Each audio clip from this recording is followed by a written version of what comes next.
So I was walking through the streets of Kampala in a district with tradesmen selling everything from groceries, clothing, electronics. A team of colleagues and I were traveling through East Africa, learning from these tradesmen how they work, how they consume, what they purchase, their work ethic and culture. And one thing stood out to me, regardless of who I was speaking to or where I was, is that each of them were there to address a particular need. Now, this need could have either been personal or societal, but they understood what that need was. More so, they actually understood that they needed to innovate, regardless of the size of the business or how informal it was, or what goods and services they were providing. Innovation was imperative to them. In fact, one tradesman stands out to me in particular. So he said that despite the formal supermarket a few kilometers away was far too expensive for him to ever shop at, he would walk there and take notes when he was there on what they were doing in this formalized supermarket. And he would come back to his little tin shop and try and replicate some of the ideas that he was observing in this formal supermarket. Hello, everyone. My name is Karmany Reddy. I live in South Africa, born and raised here. I hold a number of professional titles, but my passion and dedication lies in technology, sustainability, and innovation. One of the roles that I hold is working with the United Nations, particularly on a program called the Young SDG Innovators Program, which has been rolled out across 17 countries globally. I'm also fortunate enough to work for a company called Order In here in South Africa, which focuses on delivery service, making goods and services accessible to everyday South Africans. Outside of this, I'm fortunate enough to consult a number of global businesses on sustainability and accelerating their innovation agenda. So earlier, I was telling you about Uganda and walking through the streets of Kampala with my colleagues. So these tradesmen that I was talking about, they utilize whatever they have on hand to improve their business. And this includes leftover boards that served as display units, like cut up and reshaped and resized to make these makeshift display units that they probably saw in a more formal establishment. Sewing together plastic bags or pieces of plastics to either create shopping aisles in their little shops, or just use these plastic bags to cover the produce and keep it fresh and away from bugs. One tradesman in particular had many cell phones, and when asked why, he said he just didn't want to miss calls from his customers who would call him to find out about stock supply. Now, in a fast-paced hype cycle of technologies, it's easy to forget the simplest definition of technology. As Wikipedia defines it, technology is skills, method, processes used to achieve goals. Klaus Schwab articulates the fourth industrial revolution in his book as a way of describing the blurring between boundaries of physical, digital, and biological worlds. Now, in the early part of the Industrial Revolution, natural power sources such as water and wind were used as power, and later new power technologies such as steam power, electricity played a major role in allowing Industrial Revolution to grow. Now, today, I would like you to allow me to take you through three roles of technology as a change agent. And the first being accessibility.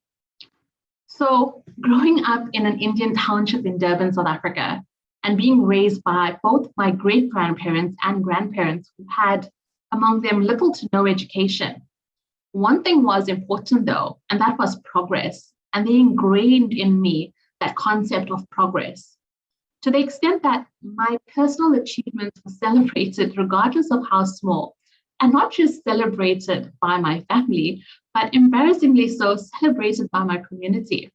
Now, only later in life did I understand the meaning and significance of them celebrating these progressions. Now, you see, progress is very different to success. It means doing better each day. It means improvement, and it means improvement that is constant. And when I knew more and I was exposed to new ideas and topics, I found that I started thinking about problems and solutions differently. I wanted to improve my circumstances and the circumstances of those around me. This actually then inspired me to work together with the Nelson Mandela Foundation in the launch of the Chapter Youth Center, which still stands today. Now, access to education and information has constantly shown to inspire people to make changes for the better. According to Statistica, our continent is home to just under 1 billion young people, of which I think it's around just 2/3 of that which are under 18. Now, as these young people are exposed to more external ideas made accessible by technology, we start to see the way of their thinking also changes. So embracing cultural diversity, language barriers, and ensuring that change is happening for communities, technology has the ability to make this meaningful change. The skill to do this is to listen and understand unique challenges of people. By providing people with information and access to easily unlock opportunities, we start to see more and more young people flourish. With that progress, we improve our immediate environments, but more importantly than that is taking others along this journey of progression. Now, as we move into this fourth industrial revolution, we have enough motivation on this continent to facilitate change. I strongly believe that. But we need accessibility to information and technology and mentorship from global communities. Africa is often described as being ripe with opportunities, and I don't disagree with that. In fact, I am strongly in belief of that. But these opportunities need to provide inclusive progression for the people of the continent, by the people of the continent, and for the communities that these innovations touch. So an interesting example that I came across while researching this topic is a company called Farmerline.co.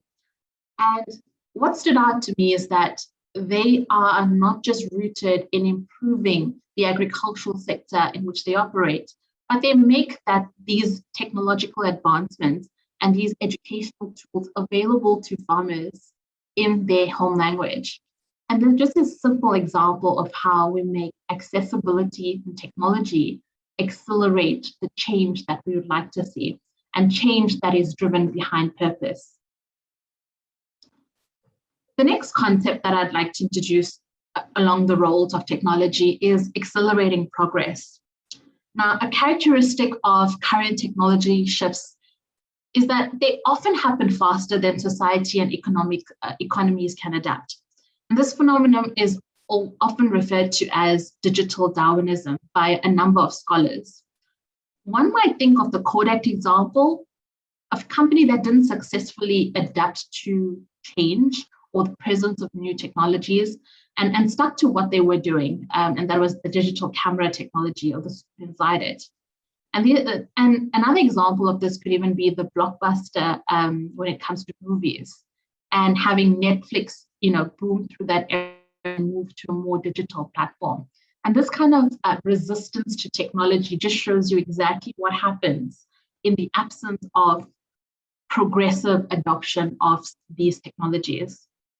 Now, intention of this theory is that not only do some societies and economies adapt to these technological leaps, but they also leverage them to accelerate progress towards positive change. And what do these technologies look like? So change can be positive or negative. And obviously, when we use the word progress, the connotation is that this is a positive change. And progress should also mean tangible change for society as a whole, rather than merely enjoyed by a select few. Let's look at a few examples where technology has helped the economic, political, and social progress. The United Nations Food and Agriculture Organization states that the average prevalence of undernourishment across Africa in 2018 was around 19.9%. That means that 19.9% of the entire population of Africa was unable to consume enough food to maintain a normal active lifestyle that year. Now, while this metric has improved from 24.5% in 2002, it actually hasn't improved since 2014. It seems obvious that to ensure that there's enough food security, you would need to improve production. But there are challenges almost everywhere you look, and that's from lack of farming expertise, lack of infrastructure, lack of capital, or even external threats as we know it. So climate change, a very, very real external threat that is not unique to our continent, but a global issue that's on the rise. And through the use and adaptation of modern technologies, there are a few solutions already being implemented to boost agriculture in areas where these problems have previously appeared to insurmountable extent.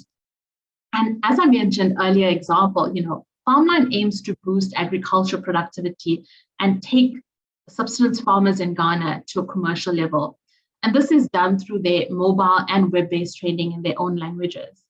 But beyond this, they also provide farmers with NFC-enabled cards to make payments and manage their supply chain more effectively. Farming makes up almost 50% of rural income in most African countries. By boosting these income levels in these rural areas and encouraging skill development, one also boosts the rural economy through job creation and the ripple effect of adjacent industries. This again is a good example of how one can leverage the changes that technology brings and make sure that no one gets left behind. So what I'm saying here is that the adoption and the incentive to have this kind of progressive change is based on the premise that we take others with, and this is inclusively adopted across every person that this technology is being exposed to, or every area that this technology is being exposed to. The third example that we're going to chat about when it comes to the role of technology is along the lines of adapting innovative ideas to tackle human challenges. Now, on my screen, you see the UN Sustainability Development Goals. None of this is probably new in terms of what these goals are or what these goals are drawn up to achieve. But may I add that SDGs provide us with a unique opportunity to unlock new creative solutions that are by people, for people of our continent. And if we look at the sustainable innovations, these are very clearly allow us to navigate some of the challenges that are faced. So within the Sustainability Development Goals, we clearly articulate exactly what some of the challenges are that need to be faced, that need to be solutions for. Now, the young people of our continent, we have the ability to tackle these challenges head on. It's clearly outlined in terms of where the gap areas are across the 17 SDGs. And what we're able to do is now make sure that the technologies that are being adopted are purposeful to address some of the sustainable challenges that we have. Now, this isn't just Africa's problem. This is humanity's problem to make sure that some of this is addressed. But in order to do this, we have a double yielded effect that we need to actually achieve. The one is the concept of progression. So making sure that whatever idea, sustainable idea or sustainability innovation comes about that enables to technology, we ensure that this is positively adopted and implemented in communities. And the second to that is making sure that these ideas are scalable. And scalable not just to other countries or other places, but scalable to any nations that may be sitting in a similar situation. 2030 is just around the corner. So there's not a lot of time left, but there's tons of opportunities for us to unlock when it comes to SDGs. Our ability lies in steering innovative effort towards achieving these goals. So big corporates investing behind sustainable goals and investing and redirecting their innovation trajectory behind SDGs will be the bearers of fruits in the longer term. The global pandemic with COVID has shown us the ability and the dire need to be agile with fast changing macroeconomic environments. And this will just continue to surge and rise as we go along. A pandemic like this is just the very beginning of what society can face. And in order to be, successful and to navigate this successfully as good global citizens, it's important that we make sure that these sustainability goals are not put aside, but are adopted, and are not adopted as part of business strategy, but our business strategy and the essence of business strategy. Using project management as an enabler for this can ensure successful deployment, but we can also ensure that they scale across multiple different facets that this could touch. So in conclusion today, we've talked about 3 different roles that technology has as a change agent. And I think the most important message here for me is that as we expose to these many exponential technologies, and as we see multitude of innovation and investors hit our continent, it's important that we hold steady and make sure that these innovations and these new business startups are adopting the concept of progression, and progression for people, by people. What I would ask everyone is to solve the problem at hand rather than implementing solutions for a problem misunderstood. And I think we have all of the insights and all of the talent that's sitting among us to tackle exactly this. So that's all from me today. Thank you for listening to me and giving me this opportunity to talk to you.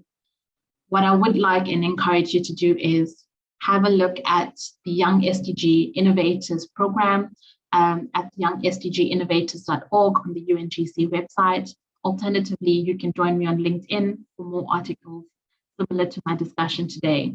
Thank you and enjoy the rest of the conference.